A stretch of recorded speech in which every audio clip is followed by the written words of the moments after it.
Namanya Arman, seorang supir truk berusia 42 tahun yang sudah 15 tahun menghabiskan waktunya di belakang kemudi. Jalur Pantura adalah rumah keduanya. Dia hafal setiap tikungan, setiap polisi tidur, setiap warung tenda yang buka 24 jam, dan setiap titik rawan kecelakaan dari Jakarta hingga Surabaya. Tapi perjalanan pada bulan Juli 2023 itu akan mengubur keberaniannya dan meninggalkan luka di ingatan yang tak mungkin hilang. Itu adalah pengiriman barang elektronik dari Jakarta ke Semarang. Karena keterlambatan bongkar muat, Arman baru melaju dari Cikampek saat matahari sudah tenggelam. Hujan gerimis menyapu jalan, membuat aspal mengkilat, dan cahaya lampu-lampu kendaraan berpendar-pendar. Lebih baik lanjut saja, nanti tidur di rest area Tegal, gumamnya pada kopi hitam di cangkirnya. Semuanya normal hingga mendekati Brebes sekitar pukul 11 malam. Gerimis berubah menjadi hujan deras. Arman memelankan laju truknya di tengah hujan yang mengguyur. Pandangannya tertuju pada seorang perempuan di pinggir jalan. Sekitar 200 meter di depan, perempuan itu berdiri di bawah pohon beringin, tua yang kerap dianggap angker. Oleh para supir, dia memakai baju kurung berwarna hijau pudar dan tidak memakai payung, basah kuyup. Hujan begini, ngapain dia nunggu di sana? Arman bergumam, hatinya tergerak. Dalam aturan tak tertulis di jalan, menolong orang yang kesusahan adalah karma baik. Dia mengedipkan lampu sein dan menghentikan truknya yang besar. Sekitar 10 meter dari perempuan itu, dia membuka kaca samping. "Hey Bo, butuh tumpangan?" teriak Arman menembus deru hujan. Perempuan itu mengangguk perlahan dengan gerakan lambat, hampai seperti melayang. Dia menghampiri truk. Arman membuka pintu dan perempuan itu naik. Dia duduk di kursi penumpang. Air hujan menetes dari ujung rambutnya yang panjang dan terurai. Bau anyir, seperti bau tanah basah dan daun membusuk, memenuhi kabin. Arman merasa ngeri, tapi dia menyalahkan angin dan hujan. "Kemana, Bu?" tanya Arman sambil kembali mengemudi. "Lurus saja, sampai kamu lihat papan nama desa Karanganyar," jawab perempuan itu dengan suara parau hampir berbisik. Matanya tidak pernah menatap Arman. Dia terus menatap, lurus ke depan jalan yang diterangi lampu jauh truk. Perjalanan dilanjutkan dalam keheningan yang janggal. Hanya suara mesin diesel dan derai hujan. Arman mencoba mengobrol, tetapi tamunya hanya menjawab singkat atau sekadar mengangguk. Saat truk melewati wilayah Batang, sekitar pukul 1 pagi, Arman merasakan hawa dingin yang aneh. AC sudah dimatikan, tapi kabin terasa seperti lemari es. Bulu kuduknya berdiri. Dari sudut matanya, dia memperhatikan perempuan itu. Dia masih duduk dalam posisi yang sama, tapi sesuatu berubah. Bajunya yang tadinya basah, kini terlihat kering. Bahkan, ada bintik-bintik seperti lumpur di kainnya. Tiba-tiba, Tommy Scoopy perempuan yang dituduh berkata kagetan pada menoleh Titi, "Anak saya hilang." "Kamu lihat anak saya?" Arman menggigil. "Tidak, Bu, anak ibu hilang di mana?"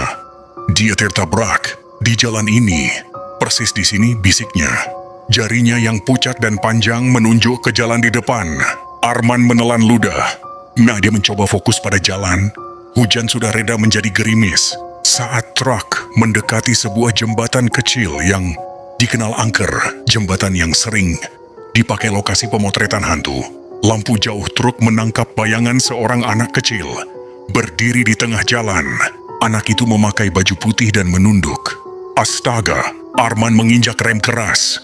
Truk yang berat itu selip di jalan basah, berbelok liar sebelum akhirnya berhenti miring di bahu jalan. Jantung Arman berdegup kencang, napasnya tersengal. "Anak saya," bisik perempuan di sebelahnya.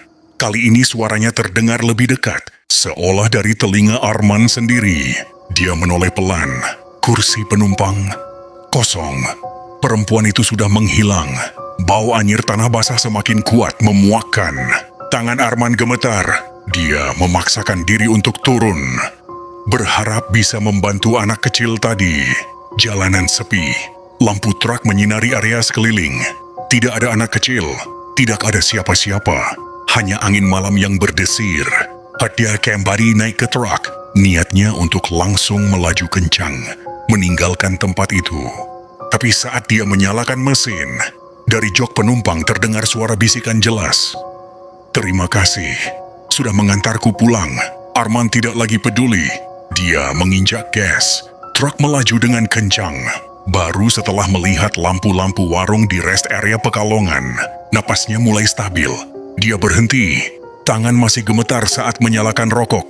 Pagi harinya, setelah sampai di Semarang dan menyerahkan muatan, Arman masih diliputi rasa ngeri.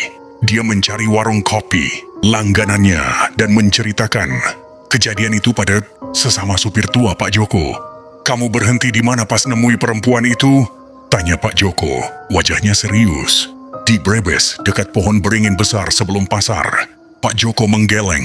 "Bukan, setelah itu. Kamu bilang dia minta turun di papan nama desa Karanganyar." "Iya, tapi dia menghilang sebelum itu," kata Arman. "Desa Karanganyar, itu nama sebelum desanya diganti 30 tahun lalu. Sekarang namanya Desa Sukamaju. Dan papan nama lamanya ada di pemakaman umum desa itu. Karena dulu wilayah itu memang pemakaman. Kamu mungkin lewat di depannya tanpa sadar." Arman membeku. "Lalu tentang anak kecil?" Pak Joko mengambil napas dalam. "Jembatan tempat kamu hampir nabrak anak kecil. 10 tahun lalu ada kecelakaan. Seorang ibu dan anaknya tertabrak truk Fuso. Malam-malam saat hujan.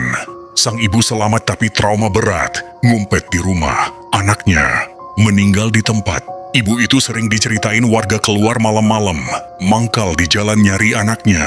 Dia meninggal setahun kemudian. Ditemukan di bawah pohon beringin di Brebes. Katanya bunuh diri, tapi dia naik ke trukku. Baju hijau." Arman berusaha tidak muntah. "Baju hijau itu kain kafan yang dipakai saat dia dikubur, kata orang sini." "Kamu bukan yang pertama ngomongin hal ini, Arm, tapi kamu mungkin yang pertama diajak pulang sama dia.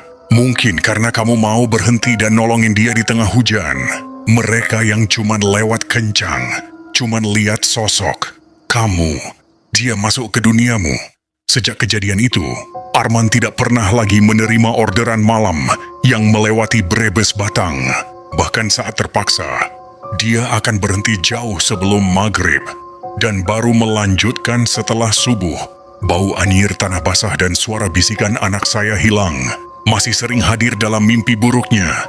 Dan bagi para supir yang melintasi jalur Pantura malam hari, ada cerita baru yang beredar. Jika hujan deras dan kamu melihat perempuan berbaju hijau di bawah pohon beringin, jangan berhenti. Tapi jika dia sudah ada di kursi sampingmu sebelum kamu sadari, bersiaplah mengantarnya pulang ke tempat peristirahatan terakhirnya.